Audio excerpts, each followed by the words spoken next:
Hey, yo, it's me, Pops Fan Marmalade, and you're watching the Comics-Related Madness Network. Huh? So come get some. CromCon. CromCon.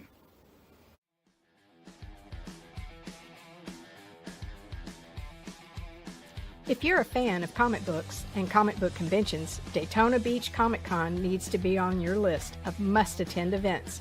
It's a show that actually focuses on comic books. Imagine that! This year's event is happening on Saturday, September the 6th, and Sunday, September the 7th. Silverline creators will be there, so we'll see you at the show.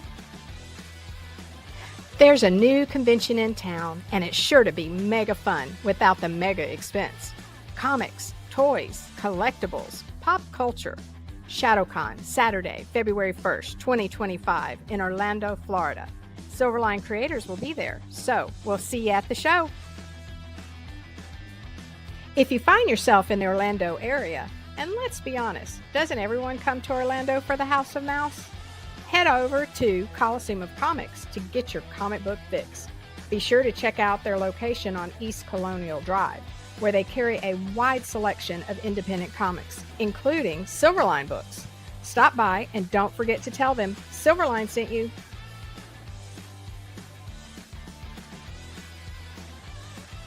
Hey, if you're an independent comic creator looking to get your comic printed, look no further than Kablam Digital Printing.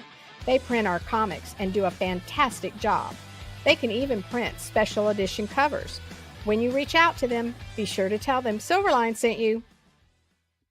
Hi, this is Tim TK, host of That Silverline Show on Tuesday. Join us at 11 p.m. Eastern, 8 p.m. Pacific every Tuesday night as we discuss pop culture and the joys of making comics. Hi, I'm Barb Kilber, co-host of Silverline's Wednesday Wham. Join us each Wednesday nights as we discuss comics, literature, movies, and anything else that may catch our attention. I'm Roland Mann, and I host Silverline's Silver Sunday. Join me every Sunday at 8 p.m. Eastern as we make mine Silverline.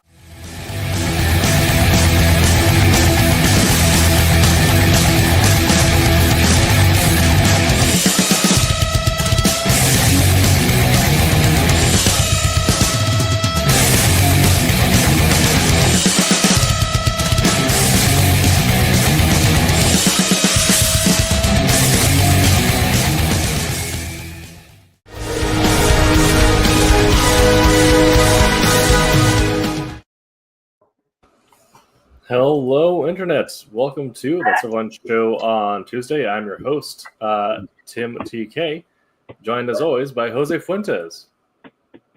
Hello. And Ron Fortier. Howdy, everybody. And David Rios. Hello. And tonight we'll be talking about when to make wordless panels.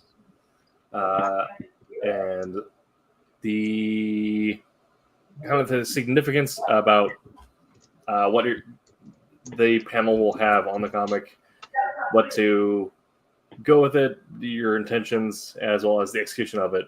So making sure that from start to finish, your impact and your execution align with what the reader actually, receives and what you intend as a creative team. This is something of a hot button issue at Silverline as we're talking about the pre-show, given that some of our members here at Silverline are diehard fans on every panel needs words, while as others are give the panels more space to breathe in general. And some people would prefer to have much more sparse dialogue. So it kind of creates some heated debate about the correct way to make a comic. Spoiler alert, there is no correct way. It's whatever way you succeed in making a comic. But Exactly. but the sort of the different schools of thought to have when going into making a comic. So first, I'll pass that around to everyone here to get your thoughts on having wordless panels, whether or not you're a fan, what you think the frequency there should be, if there is like such a thing as like a preferred frequency, or do you find them more or less impactful based on what's happening in the comic around it?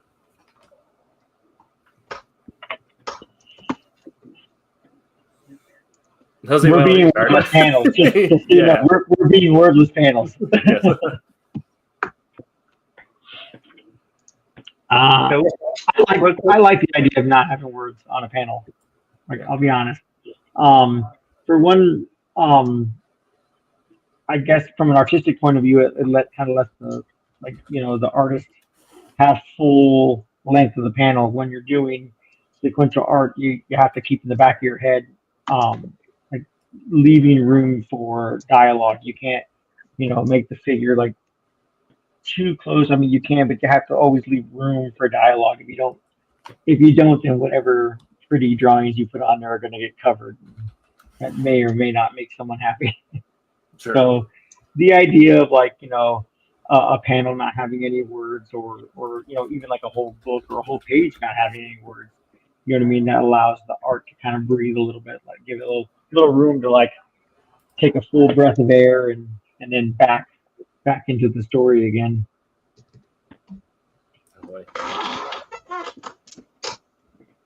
I wonder sometimes if, especially newer writers have a real understanding of the power of the words, all right, of wordage in a comic, in a panel, in a caption, or in a word balloon or whatever. And there's this tendency, I think, sometimes to not understand how visual a media comics really are, all right? And like it or not, the minute you create something that goes into that visual media that's not an image, you're putting up some kind of an obstruction, whether it's there to help the image or adversely, it could slow it down or conflict with the image. So the whole concept of words joining art and becoming a comic book, all right, is that really fine, delicate line. And I mean, I love this topic, this particular topic, because way back when, years ago, and you've probably heard of it if you have never seen it, but many, many moons ago, Marvel writer Larry Hama, when doing G.I. Joe, one day out of the blue, must have convinced the head honchos at Marvel that he wanted to do an entire 24-page comic book without a single word in it. Okay? And he did it. He did a silent issue of G.I. Joe. And he made it work. Okay? It's all visual, panel to panel, page to page. And I mean, if you've got a 7-year-old age of reasoning intellect, you got that story without any words. Now, what I find ironic with all that is somebody ultimately made a comment to the effect to Larry about, well, that was pretty easy. All you had to do was draw. No, because that was just the opposite of that. It was the total opposite of that. Larry had to write a detailed script and know exactly what he was going to put in each of those panels, much more so than if he had the luxury of adding words or this or that to direct his readership, all right? Now, I never forgot that. I had a copy of that issue. I thought it was mind-boggling. I loved the concept of the exercise. And recently, somebody just told me the other day that I guess Matt Wagner tried that with Grendel and did an issue of Grendel in a similar fashion. All right. So now, about 2 years ago at a local community college here in Colorado, for about 2 years, I taught a class on how to write comics, an 8-week course, right? And somewhere in that 8 weeks, in every course I taught, I literally gave the assignment to my students to go home and write an 8-page script without any dialogue or captions. What I wanted to get back from them was the understanding of what comics are all about, right down to the basics. Because when they realized they were going to literally write a script, all right, detailing images, but they couldn't use their words to do that, all right, it really pulled it out of them a great deal. Yeah. And we were lucky enough to have a few local artists who would help me out, because basically I'd take my students' scripts and give them to these artists, and they would actually illustrate it for them. So again, it's one of those things where I think there is a time to use words and a time not to use words. Right. And the more you work as a comic book scripter, the more you understand the sensitivities of this media and how both those creative elements have to work together.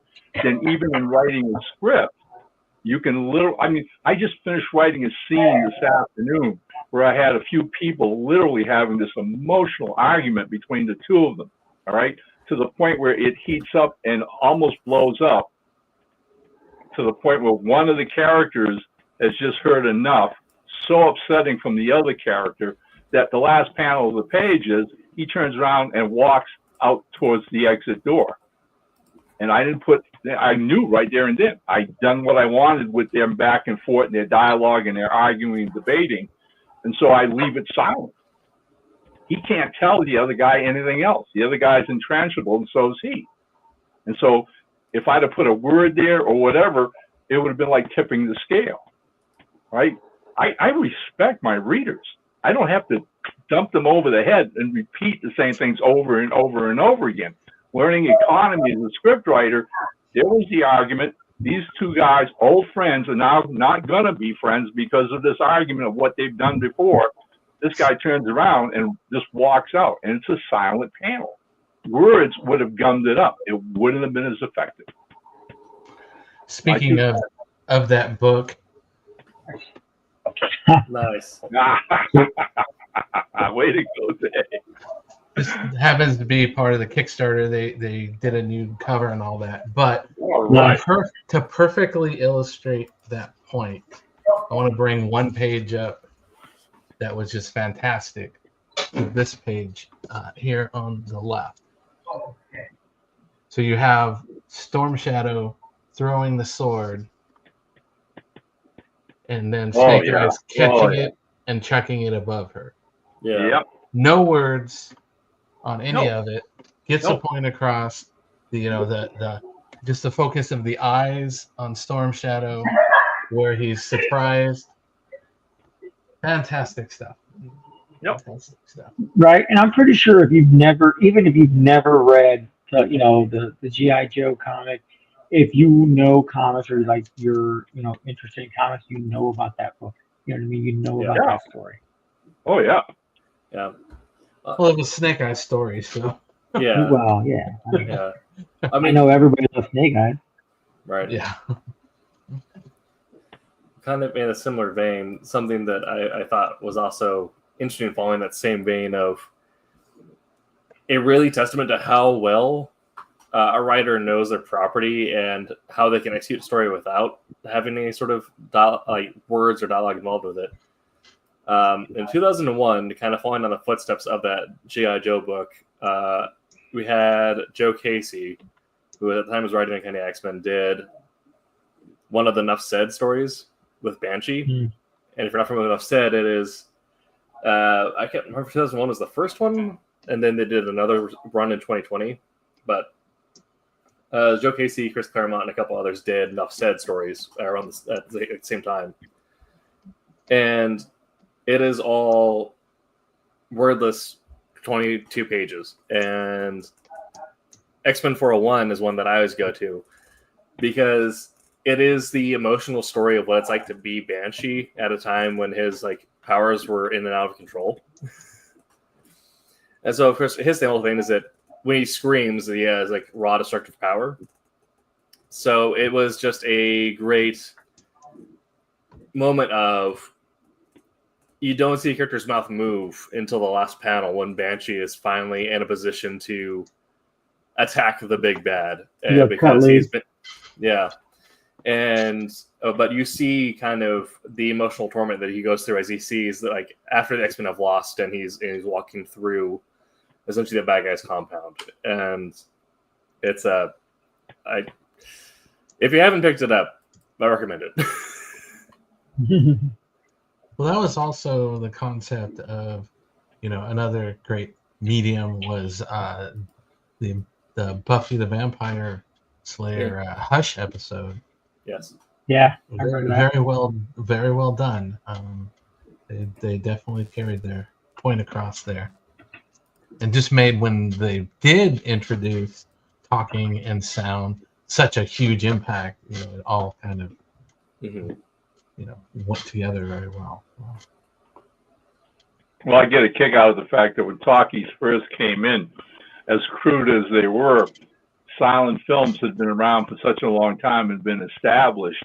It was amazing how people thought, oh, well, talkies, just a gimmick, won't last. Right. Yeah, gone. Okay. Yeah. I mean, heaven forbid, cinema actors had to actually start learning lines of dialogue. All right. Up until then, just put it on a cue card, every 10 minutes or whatever, and have the card pop up on the screen. So there you go. Was it Singing in the Rain? Addressed that. Like they that whole movie was about transitioning between silent movies to talkies and whatnot. It's funny, just like when they were filming the silent movie, they're like, "Yeah, I don't really like you. Stop coming around me. Like, I don't want to have to talk to you." And then the dial, like what's supposed to be said, like typed out and whatnot, is totally different than what he's actually saying. Like, I just like that concept was hilarious. Yeah. Well, the whole concept, yeah. I mean, when you think about it, that's a comedy, but at the same time, it was also a tragedy for a lot of actors who have good voices. All right, you had the whole key element of Singing in the Rain is that their lead actress has this squeaky voice and she can't sing words, and she's got to sing this song, so they get Debbie Reynolds and they're going to dub Debbie Reynolds in her place. But there were quite a few actors in Hollywood who basically lost their careers when talkies came in because they simply didn't have the voice. So it's a sad thing, but the whole point it's like I hear people say all the time, the only constant in life is change. Changing. Things change all the time. They change all the time, and we're seeing that happen right now in comics. I mean, comics are changing. I mean, drastically. With I think the age of the independence, which was what I see as of like the last 5 or 6 years. I think independence and the market's opening up so much with smaller companies, on-demand printing, desktop publishing, all this kind of stuff. Okay, is Kickstarter funding campaigns. We're seeing this independent revolution really taking off now, and I think it's absolutely great. I think it's opening up the field to hundreds of more creators out there, and hopefully we'll be seeing all kinds of different comics that we've never seen before. Never mind, the same stuff that we constantly do. But again, hey, if you're going to work in the field, any kind of field that you want to get into, be it you want to be an actor or you want to work in the comic field, then hey, my advice to you is learn the ABCs of that medium. Right? If you're going to be an artist, hey, get some art classes under your belt. All right. I mean, I think Dave and Jose would be the first to tell you guys, you don't become an artist by just copying what you see in Marvel or DC comic books. All right. I mean, that's a mimicry. It's not going to take you too far, but learn the skills. If you want to be a comic book writer, then be a writer. Take all the writing. I mean, I took such bizarre classes in high school and college because I wanted to be a writer. I mean, from everything from, I don't know, medieval Gothic literature to Irish poetry. Yeah. All right. If it's about storytelling, then I wanted to know it inside out. Right. All right. And hopefully one day incorporate it in my love of comics and how I write and how I script. And that takes us right back to, our theme for tonight. A good writer gets a sense of pacing, of drama, and knowing when to back off with the words.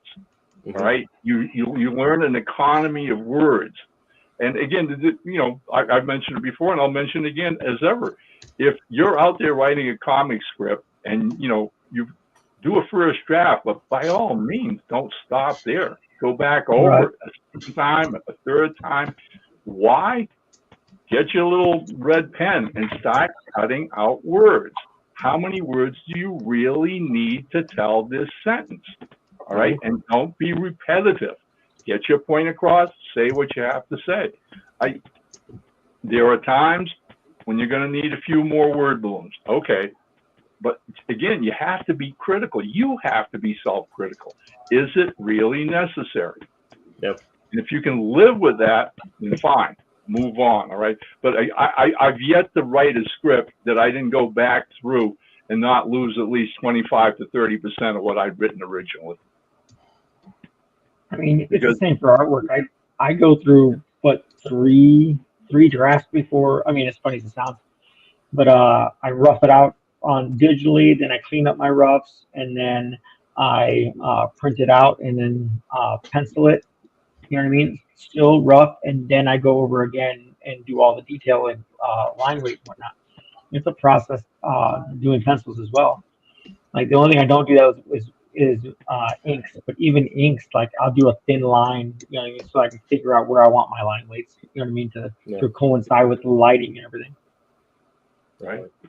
I mean, kind of the point is one of the best classes I took for comic writing was actually a screenwriting class, because kind of to Ron's point there is you learn the importance of taking a beat on screen, which is not something you can do in novels in a sense if you know how to do cutaways in text. But the idea is you're doing the same thing, right? In the novel, you'll cut away to describe the scene in the back to allow a beat to happen between characters, like, or exchanges happening. In comics, you then pass it off to the artist to show that change, that cutaway, and that beat where a moment of change, impact, or significance is happening, where as people are talking, things are going to go back and forth, but usually you're going to have a moment where someone has a switch flip in them and they're not going to respond in that moment. So you're going to have a cut, or you're going to have a beat, or someone's going to drop a bombshell that forces everyone to recalibrate and will change the trajectory of that story. And you're going to have a beat where people take a second to breathe and take in what's happening. Right. And it's the same for the reader. The reader will need that beat at the same time as the characters to understand the gravity of the situation. And that's a moment where you have a panel without words and you allow the artist to focus on the expression of the moment. Right. Now, what you bring up, Tim, and I think it's a great analogy, because it's only, I think, over the years, because I think most comic book people love movies. Mm-hmm. I think we get that connection with storytelling, visual storytelling. And over the years, you come to realize if you have an opportunity and expose yourself to watching other than just American films, especially European films, all right, where what you're talking about, you see a lot.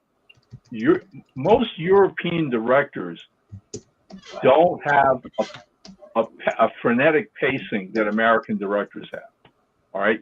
And you see a scene end where in an American film, that beat would be done and you'd be off to the next scene. Blake, boom, all right?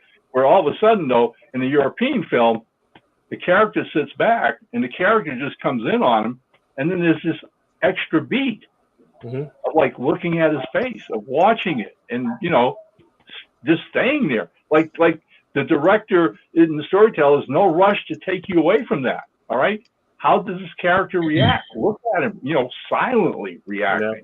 And there's that big difference between European films and American films. And I think it's a great deal to do with the culture, with the fact that Europeans, their history, their cultures are thousands of years old, where we're relatively in that ballpark of the world community, still the young kid on the block. Yeah. And we tend to do things, especially storytelling, beat. Gotta tell it, gotta get it out. Yeah. I think kind of like a really good modern example that is popular enough that I think most people have probably seen the clip, if not on the show, on TikTok or Instagram or YouTube. But in Game of Thrones, and end of season 1, There's a moment where Arya Stark is disguising herself as a water maid in the Lannister camp, right? She's in while Tywin Lannister is the Hand of the King, and so she is disguised herself and she is in like the thick of the enemy, right? And they have this moment where Tywin is holding the council and he's grilling her because he wants to make a point of this northern girl who is serving him because he doesn't know exactly who she is. And he asks her to describe her brother, and she says all stuff like, they say he rides wolf in a battle, that he can turn into wolf, that he cannot be killed.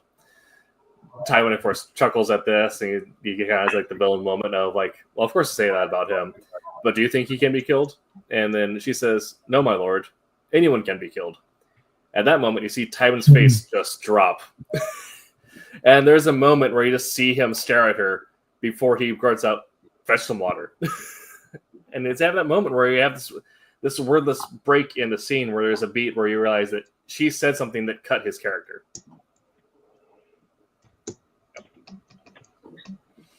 And again, at a point where you'll find this in a lot of things that are European or have European influence, where they take time to allow the actors to really act on their micro expressions. Or in the case of like Euro comics, I love Euro comics, of course. Wolf Hunter is illustrated like one, where they will say like, all right, we're going to pull away and let the artists show what just happened for these characters internally.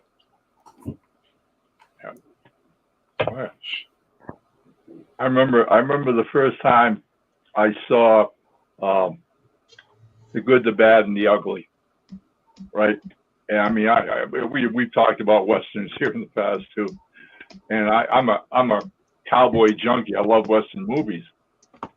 And that movie to me was like eye-opening, a revelation, you know? I mean, because you're literally, every time he'd get, you know, Morricone would get to doing a gunfight scene, right? A shootout, he would like take forever, right? They'd play the music, right? Sergio Leone's music would just, you know, just basically looking at a guy's face for like 2 minutes. And then looking at the other guy's face for like 2 minutes. And you're sitting there in the movie theater going, well, somebody going to draw here? But he's in no rush. He's in absolutely no rush. The music is just playing and getting heavier and heavier. And he builds up all this suspense. And you don't wonder if, like, you know, is this guy a comic book fan? Because the way he set his characters, the way he shoots, the compositions, there's a lot of comic book work, American comic book work in Italian Westerns, which is really, really easy to see if you've been reading comic books all your life, that they just turned around and said, hey, we can do this. We can bring this to the screen. And they did. Right. All right. Like to zoom in every time, like do a gunfight, they always zoom into the face, zoom into the eyes. Oh, yeah, right. I mean, it's a strange thing that we talk about, because now I'm working with Andrea Bermuda, the Italian artist, on Beyond the Stars, right? And the thing I noticed about Andrea's work, which I find absolutely unique, is that Andrea doesn't like, we're going the opposite now here, okay? Andrea doesn't like character close-ups. I can write panel scenes where I want them to focus in on one character or two, and when the final pages come in, they're the two characters, but full body shots with all the other characters around it, right? It's like he's like, no, I can't just do that. I got to incorporate the whole scene in this panel, all right?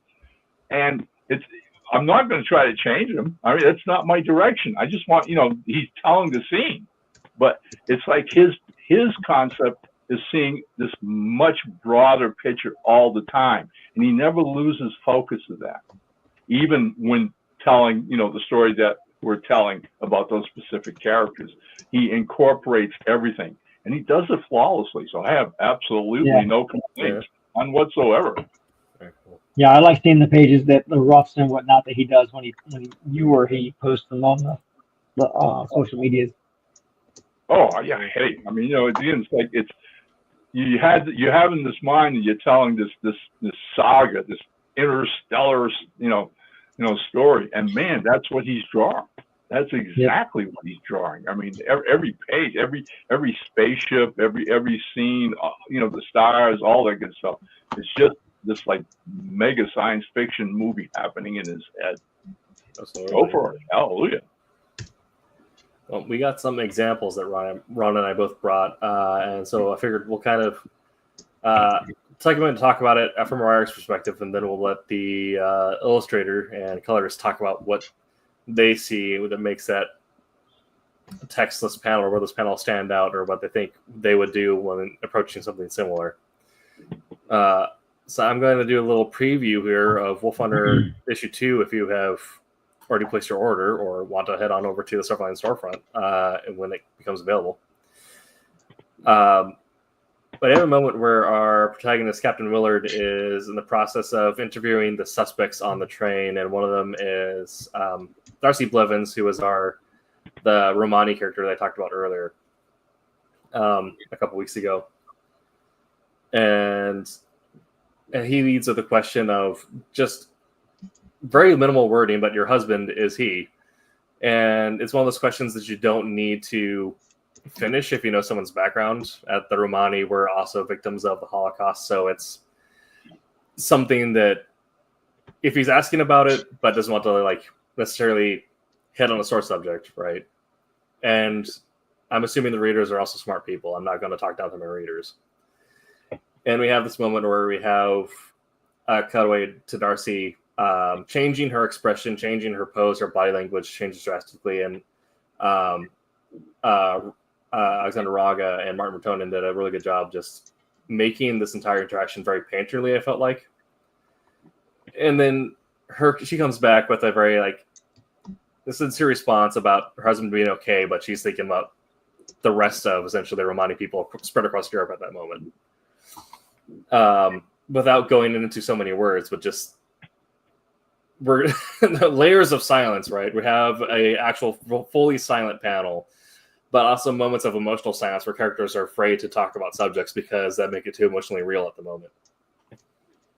And so that was something that I felt like we were all on the same page with, about hitting on what essentially is one of the most terrifying times to be alive in recent history, and to be someone whose family culture was in the center of it, but also is now in a place that is almost just as hostile to live in.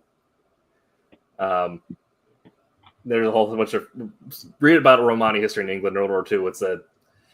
It's a weird it's a weird subject, but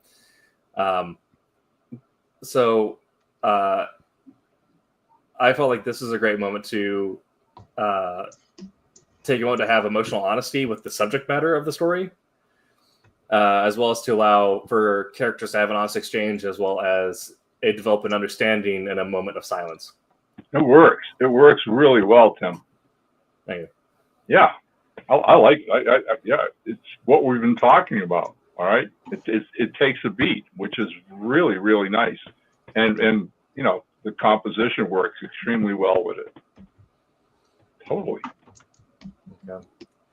And I'll probably let Dave hit on some of the coloring techniques he might do, since this is all done by the colors. But also, we kind of have this natural highlighting around here, almost creating like a haloing effect, where we have that the classic gradient transition that you normally do in painting, but very well focused in the panel. And so, Dave, if you're coloring, do you, if you're given a silent panel, will you work gradients or work colors in a way that will help elevate the scene or draw focus in a way that you feel like is appropriate? Yeah, definitely. I was looking at that scene, and what I found interesting about that panel that you're doing is not only is it a gradient, but it's purposefully off center. Mm-hmm. The highlight is above the head, or right focused on the top of the head, which is, I don't know if that's the way that he designed it. look that way visually, or if he put that in design. But I thought it was kind of interesting. So yeah, I definitely definitely do try to put things in on how I feel that they can strengthen the picture and all that. So that's that's basically I'm playing around with something that Ron had done, but I haven't asked Ron. Let me talk about that, Dave, because I never got your permission to play around with it. No, you're fine. But I want to explain how that page, that strip came about, and I think all of you will get a kick out of it. I'm doing some research one night on the PC, right? And I'm a Civil War buff. I'm a history buff, anyways. All right. But I read this article about the fact that during the Civil War, all right, one of the things that a lot of people didn't know was those soldiers on either side, the Union or the Confederacy, who were with artillery battalions, all right, who were like basically in all these big battles, Antietam and Gettysburg, Shiloh, whatever, firing cannon shot, hours on end, bang, bang, bang, bang, bang, bang, bang, bang, bang. Really didn't know a whole lot about protecting their hearing. So that one of the tragedies of that war is after 4 or 5 years of the Civil War, a lot of these guys come home with either partial deafness or being completely deaf because of the war. And so I'm thinking about this and I'm thinking about it. And one day I get this email from this foreign artist, Madero, who's like, "Hey, Ron," he says, "I'm a big fan of your work." And he says, "I'm trying to go through all the, writers that I've enjoyed over the years and want to work with them." He says, "Is there any chance you could give me an 8-page script?" And this is along about, within a week or so, having read this fact about, all these Civil War veterans being deaf, being made deaf because of the war. And then it dawned on me and I said, wow, wonder if I could do a story where basically, from his perspective, the deaf gunfighter. And so I write this little 8-pager called The Silent Gun. And the story basically lays out, and I didn't want to dump 8 pages on these guys, but the idea in the story is you open up on this little western town, people walking around doing their thing, and then in walk these 4 bandits in the center of town. Madero does such a great job illustrating everything. And right off the bat, as a reader, you'll get that there's no captions and there's no dialogue. This is silent storytelling. And so they ride into town and immediately start harassing people on the boardwalks outside the stores. And some guy tries to protect his wife and gets shot. We see the gun blast go off, the guy falls. The sheriff comes out of his office, starts running across the street, and 2 of the other outlaws shoot the sheriff. Again, just guns blasting.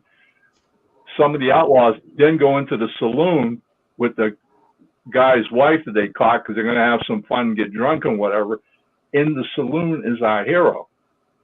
And he gets up and basically walks in the middle of the room and says something, he just yells to the outlaws. They turn around and everybody goes to their gun and he kills the 2 in the saloon. She's left crying. He comes outside, kills the other 2, and he's basically killed all the bad guys. Turns around, walks over and gets on his horse, which is hitched outside the saloon, climbs up into the saddle, starts to turn around, and one of the local kids looks up at him. He looks down at the kid and reaches over and gives him a little card.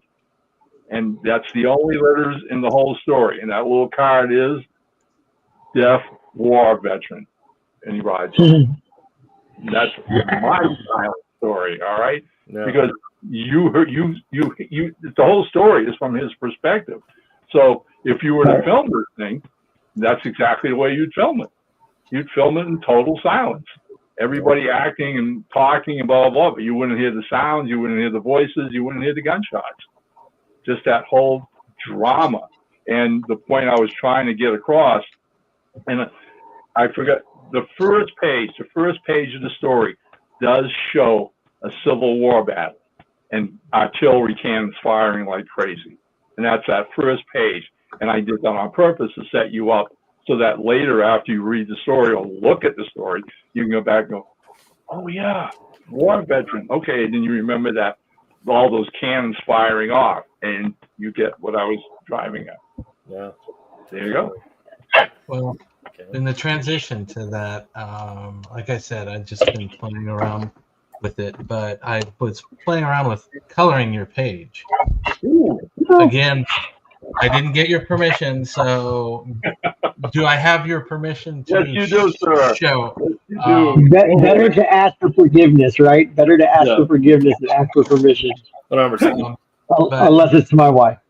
Like I said, this was after job number one, and after taking the trash out and everything. So it's been like a couple hours on this. But let me go ahead and share this because we talked before about color palettes and what we would do in the westerns. More muted is the direction I chose here. Right. But it's still in progress. But let me go ahead and share this. Yes, Dave. Share.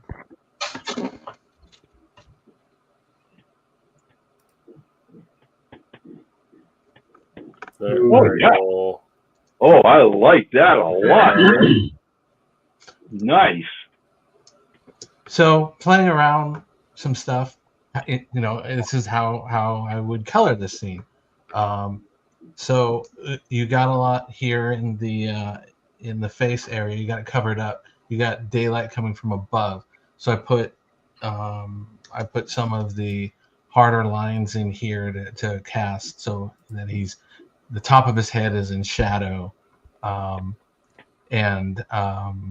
This is the kind of similar to what you had in the other panel, in Wolf Hunter. It's the same thing of let's focus on, the guy riding off into it's still day, but kind of almost a sunset feeling. There's a little bit of yellows and stuff like that.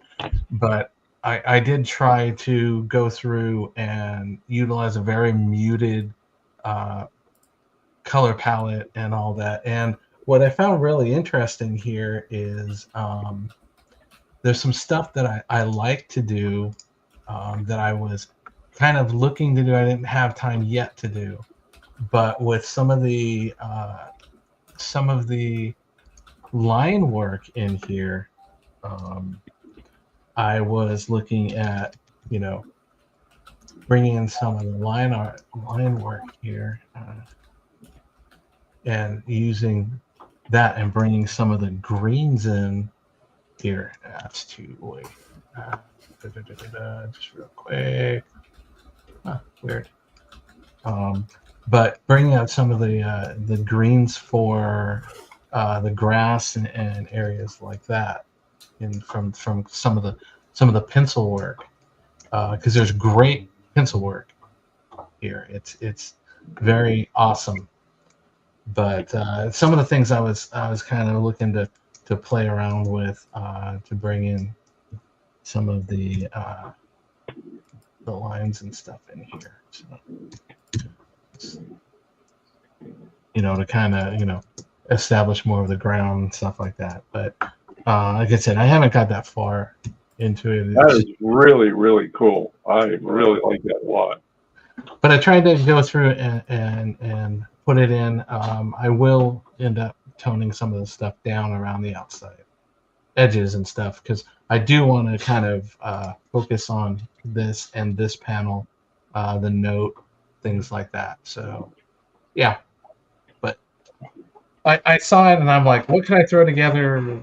Because we always talk about, what would I do in this situation? And that's kind of, me just kind of playing around for a couple hours. Hey, this looks really, really nice. If you're ever interested in seeing the other pages, my friend, let me know. I'll gladly share them with you. I think Madero would flip out if he saw what you did. Well, like I said, I still got some stuff to finish and and all No, that. no. But Hey, look, I understand. All I'm saying is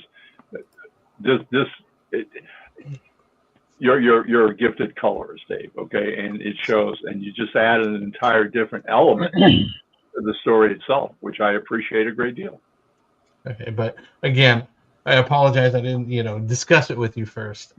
It's just, like I said, I kind of got inspired by the panel, and I'm like, what can we do that's kind of cool? And we've been talking about how we would color a lot of the Western panels. Right, like definitely. Yeah, it's so there. Oh yeah. That's basically my example. I love the juxtaposition because I love what you did with the tones and everything else, and then you have that open sky, all right, which is like this, like almost like a breath of redemption at the end, Yeah. It's like really, really nice. Absolutely. That whole layer of different storytelling. Yeah. Yeah. I think it would be cool, right? I think it would be cool that Ron, if you had, if this were like say a full comic instead of just like 8 pages, right? Yeah, most of it being like obviously from the gunman's point of view, but sometimes you have to do the other people's point of view, like the outlaws and whatnot.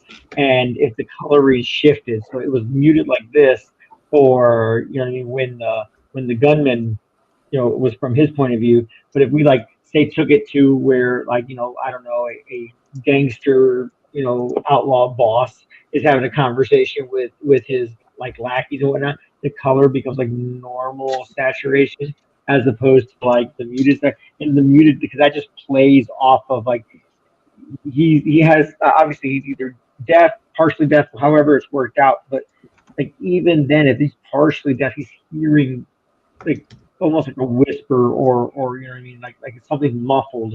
And that's kind of the feeling I got from the colors that Dave threw on there. Like from his point of view, everything, any sound that comes through is muffled. I think that is incorporated when doing the colors. That gave me that same sense that the colors were muffled as well.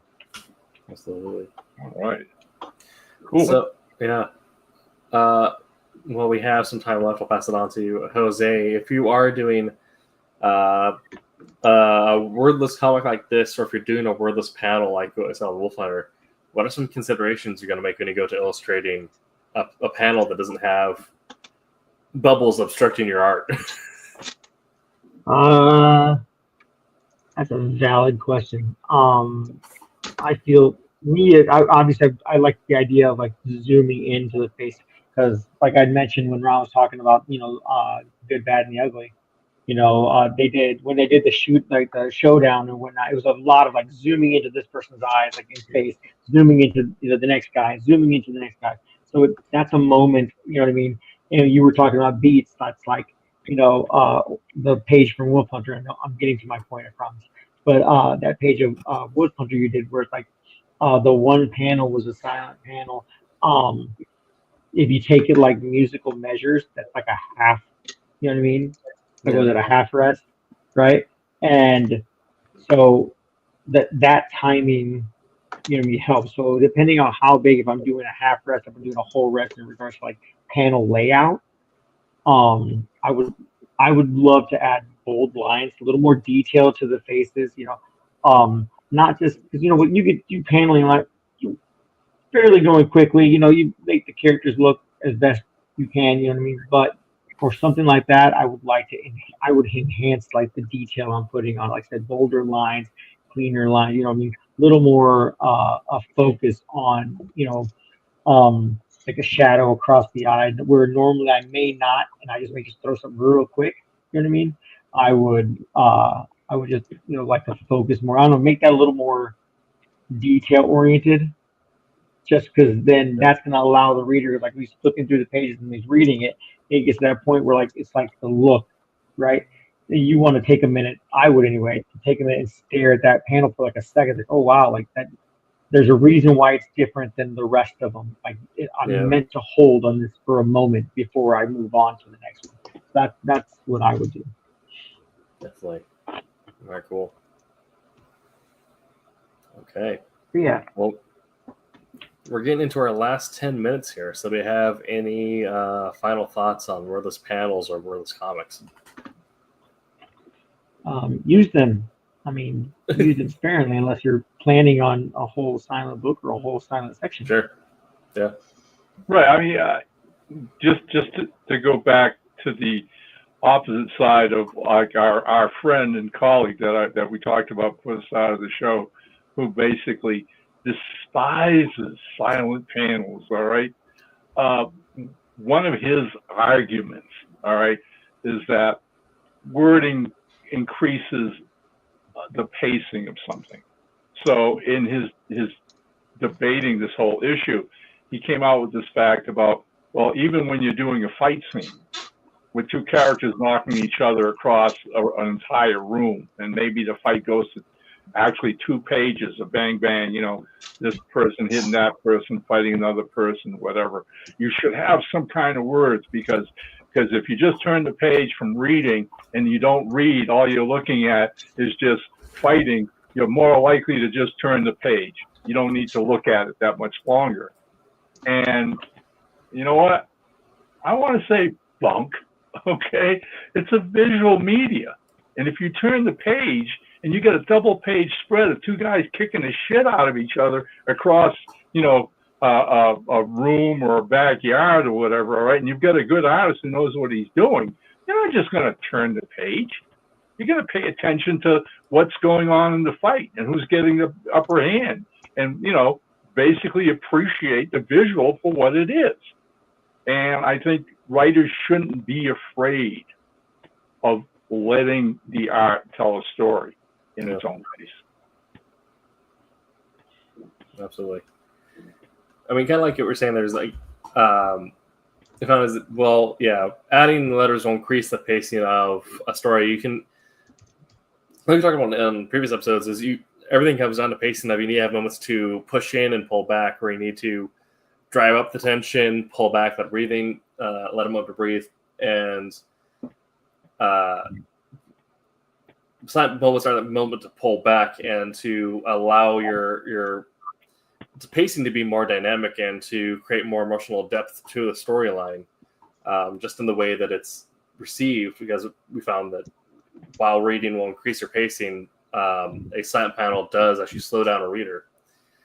And like Jose said, you take, even if there's like, usually an artist is going to take more time to add to the panel, whereas where text would be in there now, instead it's almost like the additional line work or the additional rendering or detailing does the place of the letters. Yep. And you create a moment of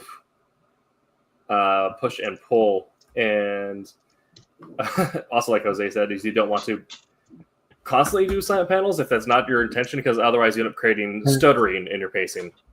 And that's also right. an issue. Yeah, but if you find a healthy balance of it, you have a push and pull that should help keep your reader engaged, both on a surface level as well as on a deeper level all the way through the story. Yeah. I mean, again, the caveat is understand the media and have a balance. Mm-hmm. Get the balance, all right? Understand the balance. Tell your story. Know when you need to have characterization. Know when you need to have action sequences. Know when you can blend them. Know when you can set them apart. Those are all part of this whole concept of what, graphic literature is all about. And if you're lucky and blessed enough to work with an artist who understands that storytelling dynamics, all right, then you end up blending the words and the art. And you know when to use them and when not to use them. Yeah. Absolutely. I also have to say that, it's going through and doing wordless panels is something that really almost takes a veteran, because you really have to go through and know the proper way to tell the story before you jump on a whole new thing like this, because you have to have that skill that you've developed over time on proper storytelling, in standard. but so that you know what areas you can go through. I mean, anybody can, you can kind of, jump on board the first time, but I think it's just going to be very difficult. And having gone through and putting a lot of your time into standard storytelling, I think is a big thing before you jump into a step. That's kind of my opinion. I'm not the writers, but that's kind of my opinion on it. So yeah, I mean that's kind of like the thing with. For writers, it's kind of the same deal where you usually end up writing a lot of scripts or a lot of short stories before you even get one out. Kind of the same deal where if you're an illustrator, you probably have drawn a lot of Goku during class before you've actually gone through and done something commercial grade. But it's kind of the same deal where you have to take in as much as you put out. So be constantly reading or watching stories, and when you and try to be really thoughtful or engaged when you do so, and understand what the writer's doing at this moment to make you feel this way. If you're reading a comic, what is the team doing in this moment to make you feel this way? So when you come across comics with silent panels and they really resonate, you really understand like what the placement is like and what the technique and execution is like. Yep.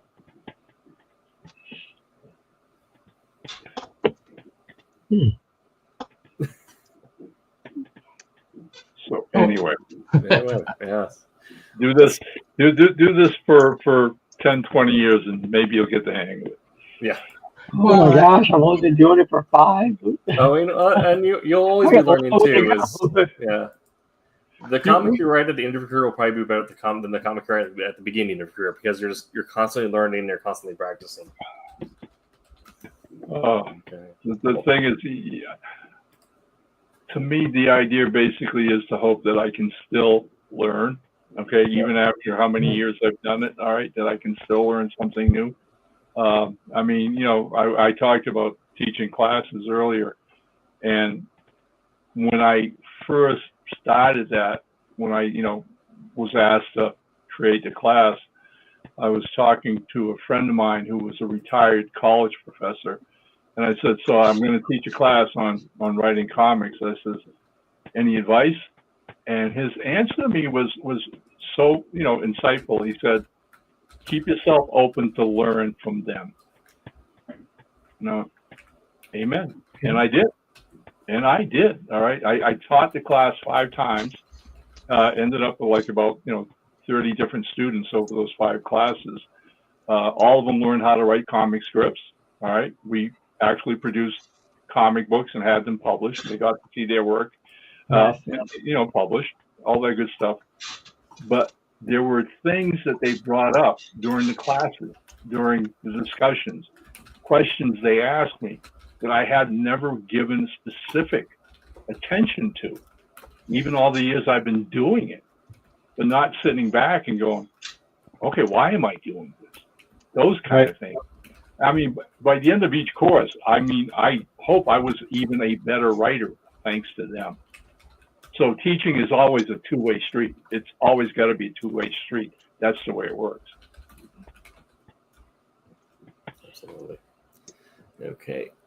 And we have one kind of off-topic but still decent question. No, I'll say it's still decent. We have one off-topic but decent question in the chat here. And this is something that is very valid. What's your advice on writers trying to make their first official comic script? Because of any writing profession, comics probably get the least love in any sort of official classroom. They still, like we're saying, like the classroom is very important for understanding, but I very rarely do find courses that are designated for comic writing.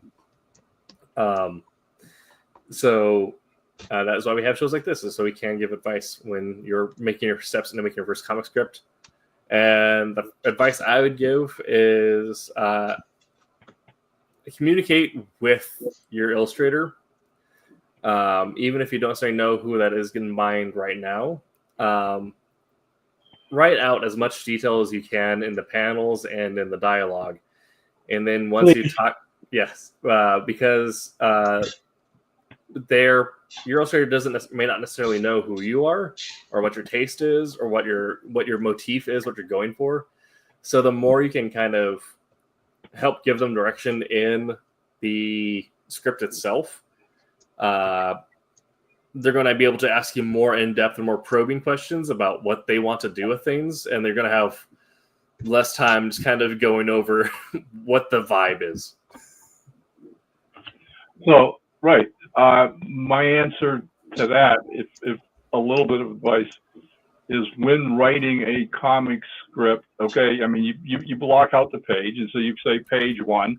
You work out in your own mind, your own imagination, how many panels you want to have on that page, all right?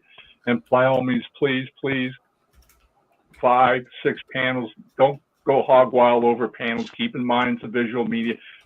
Bottom line, it's a visual media, okay? Step number 2, whatever action you put in a panel, you can only put one action, okay? You can't write, the hero walks through the door, sees the girl across the room, and runs over and grabs her and hugs her. That's 4 panels, for Pete's sakes, okay? So another rule formula, 1 panel, 1 action. Decide what that's going to be. Now, writing the panel, you have 2 things you write, okay? First one is the exposition, what's happening in the panel, and that's for your artist.